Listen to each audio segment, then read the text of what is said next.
தேனி சின்னமனூர் அருகே 8ஆம் வகுப்பு படிக்கும் தங்கையிடம் வம்பு செய்த 10ஆம் வகுப்பு மாணவனை கண்டித்ததால் 28 வயது அண்ணனை வெட்டி கொலை செய்துள்ளனர்.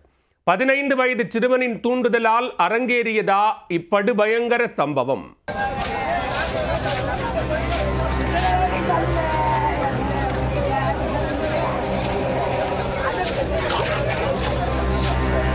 தேனி மாவட்டம் சின்னமனூர் அருகே உள்ள எரசநாயக்கனூர் கிராமத்தைச் சேர்ந்தவர் 28 வயதான சூர்யா. வாழைக்காய் வெட்டும் கூலி தொழிலாளியான இவருக்கு திருமணமாக 2 குழந்தைகள் உள்ளனர். சம்பவத்தன்று எரசக்கநாயக்கனூரில் உள்ள கனராவங்கி அருகில் நின்றிருந்த சூர்யாவை சிலர் பட்டப்பகலில் தேங்காய் வெட்டும் அரிவாளால் சரமாரியாக வெட்டி ஆக்ரோஷத்தில் ஈடுபட்டனர். இதில் இரத்த வெள்ளத்தில் சரிந்த சூர்யா சம்பவ இடத்திலேயே பரிதாபமாக உயிரிழந்தார். தகவல் அறிந்து வந்த சின்னமனூர் போலீசார் சம்பவ இடத்தை ஆய்வு செய்து சடலத்தை கைப்பற்றி உடற்கூறாய்விற்காக அனுப்பி வைத்து விசாரணையை தொடங்கினர்.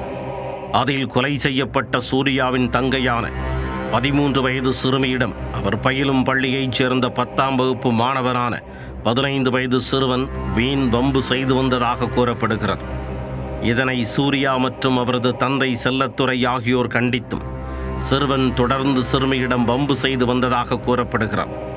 இந்த நிலையில்தான் சம்பவத்தன்று தனது தங்கையிடம் பேசி வம்பு செய்ததை அறிந்த சூர்யா அச்சிறுவனை கண்டித்ததோடு மட்டுமன்றி அவரை அடித்தவரது செல்போனை பறித்ததாக கூறப்படுகிறது. இதனால் உண்டான ஆத்திரத்தில் சூர்யாவை கொலை செய்ய வேண்டும் என சிறுவன் தனது ஊர் இளைஞர்களுடன் சேர்ந்து திட்டம் தீட்டியதாக கூறப்படுகிறார்.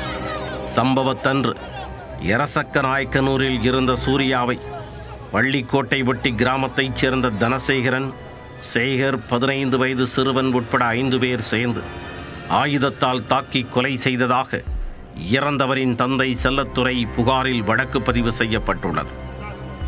இதில் தனசேகரன் மற்றும் தனபால் ஆகியோர் மீது பெண்கள் வன்கொடுமை தடுப்புச் சட்டம் உள்ளிட்ட பல்வேறு குற்ற வழக்குகளும், தனபால் மீது போக்சோ வழக்கும் சின்னமனூர் காவல் நிலையத்தில் ஏற்கனவே பதிவு செய்யப்பட்டிருப்பது தெரிய வந்தது. இதனிடையே இக்கொலை வழக்கில் சிலரை சின்னமனூர் போலீசார் கைது செய்து விசாரணை நடத்தி வருகின்றனர். விசாரணையின் முடிவிலேயே கொலைக்கான பின்னணி என்ன என்பது குறித்து தெரிய வரும்.